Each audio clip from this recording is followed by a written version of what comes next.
बिस्मिल्लाहिर्रहमानिर्रहीम। अस्सलाम वालेकुम नाजरीन, मैं हूं जमशेद अंसारी। नाजरीन, आज 15 सितंबर 2020 है और आज की इस वीडियो में हम बात करेंगे कि वज़ीर-ए-आज़म इमरान खान साहब ने लाहौर में Ravi river front urban development project का इफ्तिताह किया। इस तकरीब में इमरान खान साहब ने जो तकरीर की उसका कंटेंट निहायत अहमियत का हामिल है। चुनांचे उस कंटेंट के या उस तकरीर के चंद चीदा नुकात मैं आप लोगों की खिदमत में पेश करूंगा आज की इस वीडियो में, जिससे आपको अंदाजा हो जाएगा कि इमरान खान साहब किसी भी सूरत शिकस्त तस्लीम करने के लिए तैयार नहीं है और वो हथियार डालने पे आमादा नजर नहीं आते। और इसके अलावा उन्होंने मीडिया को भी एक पैगाम दिया है बैनुल सतूर, बिटवीन द लाइन्स, बल्कि अगर मैं यूं कहूं कि बिल्कुल साफ और वाज़े अंदाज में इमरान खान साहब ने मीडिया को भी एक पैगाम दिया है और साथ ही साथ एक दो ऐलानात और भी किए हैं और कौम को भी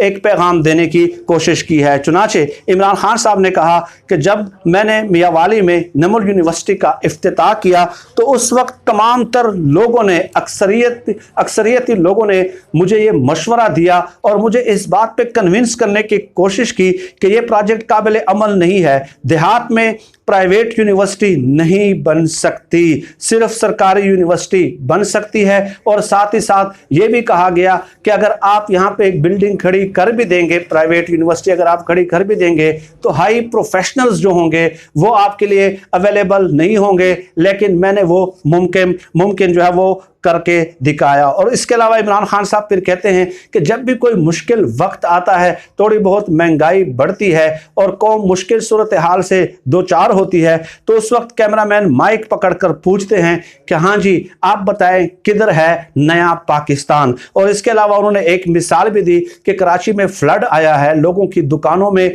और लोगों के घरों में जो है ना वो पानी चला गया है और लोगों की पूरी जिंदगी की जो जमा पूंजी है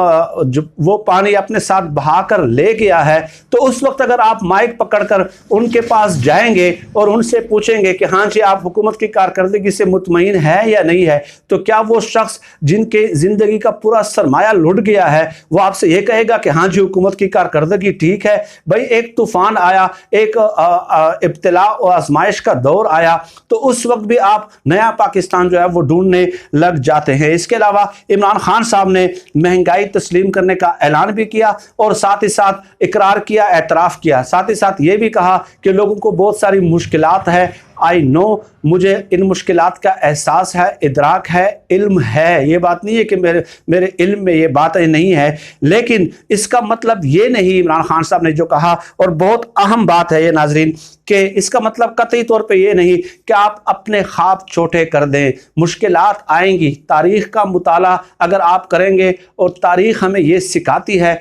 कि मुश्किलात कौमों पे हमेशा आती है, तो लीडरशिप का काम ये होता है कि वो उन मुश्किलात की वजह से अपने ख्वाब महदूद न करें, अपने ख्वाब जो उन्होंने बड़े बड़े ख्वाब देखे थे उनको छोटा न करें। और वो मुश्किलात गुजर जाती है और डेफिनेटली जब कौम एक तब्दीली के मराहल से गुजरती है और एक इस्लाहाती अमल से जब वो गुजरती है तो कौमों को मुश्किलात भी बर्दाश्त करनी पड़ती है। और साथ ही साथ उन्होंने ये भी कहा कि दुनिया में जितने भी अजीम लोग गुजरे हैं आप उनका मुताला कर लें कि कोई भी अजीम शख्स इसलिए नहीं बना कि उनके अंदर सलाहियतें ज़्यादा थी, या इसलिए नहीं बना कि वो बहुत पढ़ा लिखा था, या इसलिए नहीं बना कि वो बहुत अमीर ख़ानदान में पैदा हुआ, बल्कि जितने भी अजीम लोग इस दुनिया में आए वो सिर्फ इसलिए अजीम लोग बने कि उन्होंने ख्वाब बड़े देखे थे और मुश्किलात के बावजूद भी उन्होंने अपने ख्वाबों को रिस्ट्रिक्ट नहीं किया, महदूद नहीं किया और उन ख्वाबों को जो है वो छोटा नहीं होने दिया। फिर उन्होंने माउंट एवरेस्ट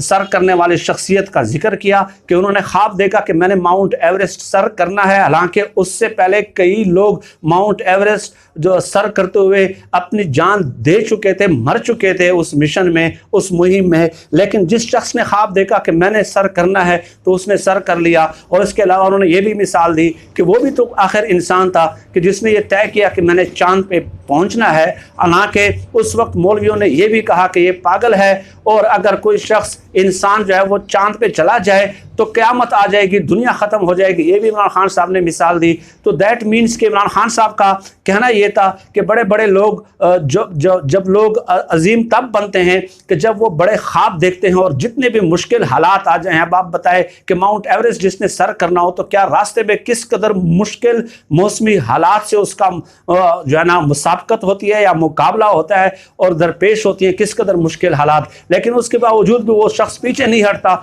और वो आगे जाता है और माउंट एवरेस्ट की चोटी तक वो पहुंच जाता है। और इसके अलावा इमरान खान साहब ने एक और बात भी की कि कामयाब लोग वही होते हैं जो अपनी कश्तियाँ जला लेते हैं, अपनी ख्वाबों को जो है ना मंतकी अंजाम तक पहुंचाते हैं। एक बार जब आपने तय कर लिया कि मैंने ये काम करना है, यानी मैंने नया पाकिस्तान बनाना है, तो जितनी मुश्किलात आ जाएं आती रहें, वापसी का कोई रास्ता नहीं है, यू टर्न लेने का कोई रास्ता नहीं है, हथियार डालने का कोई ऑप्शन हमारे पास मौजूद नहीं है, और हर सूरत में हमने वहाँ तक पहुँचना है। ये बहुत ही काबिले हौसला, काबिले जो है ना सताइश और काबिले तहसीन तकरीर थी, कंटेंट था उस तकरीर का जो इमरान खान साहब ने की। और इससे ये साबित होता है कि इमरान खान साहब ने हतमी तौर पे ये फैसला कर लिया है कि मीडिया जो प्रोपेगंडा कर रहा है, मीडिया को उन्होंने बैनुल सतूर यही पैगाम दिया है कि आप 2 सालों में हमसे ये एक्सपेक्ट करते हैं, और इतने मुश्किल हालात जब आ जाते हैं, जैसे कोरोना आ गया या सैलाब आ गया या कोई ऐसे जो दूसरा जो ना इब्तिला और आजमाइश का दौर आ गया, आप उस वक्त भी ये सियासत करने लग जाते हैं कि नया पाकिस्तान आप हमें दिखाएं। और साथ साथ इमरान खान साहब ने यह भी कहा कि कुछ लोग हैं जिनके ख्वाब ही यही हैं कि वो फैक्ट्रीज बनाएं, मिल्स बनाएं और लंदन में जायदादें बनाएं। तो जब इंसान ये ख्वाब देखने लग जाए, तो ये बहुत छोटे और मामूली ख्वाब हैं, और इस तरह ना कौमें बड़ी बनती हैं, ना वो शख्सियात जो है तारीख में जिंदा रहती हैं। तो खैर इमरान खान साहब ने बहरहाल मीडिया को पैगाम दे दिया है कि आपने तो 2 सालों में फतवा दे दिया है मेरी हुकूमत की नाकामी का, लेकिन इमरान खान साहब की तकरीर ने यह वाज़ेह कर दिया कि वो आखिरी हद तक फाइट करेंगे, हथियार नहीं डालेंगे, चाहे मीडिया जिस कदर भी प्रोपेगंडा करे और जिस कदर भी ब्लैकमेल करने की कोशिश करे। और नाजरीन, मैं इस बात से, मेरी इमरान खान साहब के साथ कोई रिश्तेदारी नहीं है, ना ही मैंने उनसे अल्हम्दुलिल्लाह आज तक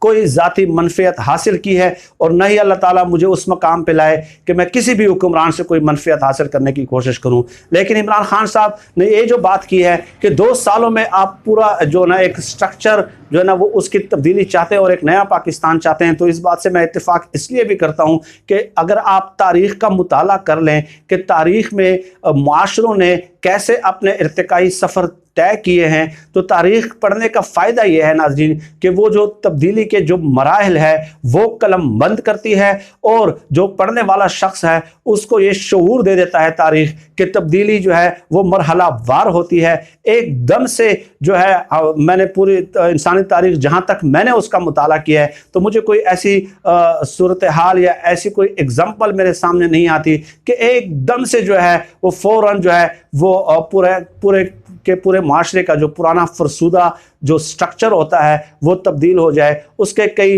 मराहिल होते हैं, स्टेजेस होते हैं, फेजेस होते हैं। बहरहाल मीडिया ने पहले दिन से नाज़रीन ये कोशिश की हुई है कि इमरान खान साहब के वो यू टर्न दिखाते हैं, आपने देखा होगा 100 यू टर्न दिखाते हैं, 200 यू टर्न दिखाते हैं, लेकिन आज तक इमरान खान साहब ने एक यू टर्न है जो नहीं लिया। आप देख लें उनकी किताब मैं और मेरा पाकिस्तान, कई दफ़ा उस किताब के इक़्तिबासात मैं आप लोगों की खिदमत में पेश कर चुका हूँ। उसमें इमरान खान साहब ने लिखा है कि आप यू टर्न लेते हैं, आप अपने फैसलों में तब्दीली लाते हैं, लेकिन वो यू टर्न जो है वो मंजिल तक पहुंचने का एक रास्ता हो सकता है। यानी आपने मंजिल तक पहुंचना है और रास्ता आपने बदल दिया है, लेकिन असल मकसद है कि आप अपनी मकसद तक पहुंचे, मंजिल तक पहुंचे। मंजिल पे आप कंप्रोमाइज़ नहीं कर सकते, मंजिल पे और मकसद पे आप यू टर्न नहीं ले सकते। तो इमरान खान साहब ने अपनी उस किताब मैं और मेरा पाकिस्तान में ये वाज़े तौर पे लिखा है कि मैं कभी भी इन चोरों के साथ, इन करप्ट लोगों के साथ, इन माफियाओं के साथ, ये जो अपोजिशन की सियासी जमातें हैं उनके साथ हाथ नहीं मिलाऊंगा। तो मीडिया दरअसल जब इमरान खान साहब के 100-200 यू टर्न दिखा रहा होता है, तो इसका मतलब ये होता है कि इमरान खान साहब आप ये एक यू टर्न सिर्फ ले लें और उन करप्ट लोगों के साथ आप बैठ जाएं, उनके साथ मसालेहात कर लें, उनके साथ जो है ना आप बैठ जाएं और उनके करप्शन के केसेस माफ कर दें। तो ये एक यू टर्न है जो आज तक इमरान खान साहब ने नहीं लिया, और पूरे का पूरा मीडिया सिर्फ इसलिए उनका मुखालिफ है और इमरान खान साहब को कंप्रोमाइज करने के लिए मजबूर कर रहा है। लेकिन इमरान खान साहब की आज की तकरीर ने एक बार फिर जो है ना उनके लहजे में एक अज़्म का इजहार था, एक इस्तिकामत थी और एक हिम्मत की एक मिसाल सामने नजर आ रही थी। आगे क्या होता है 3 सालों में ये तो अल्लाह ही जानता है, गैब का इल्म तो हमारे पास नहीं है, लेकिन हमारी दुआ है कि नया पाकिस्तान बन जाए, चाहे इसके लिए जितनी भी मुश्किलात देखनी पड़े। आज के लिए इतना ही। पाकिस्तान जिंदाबाद। अल्लाह हाफिज।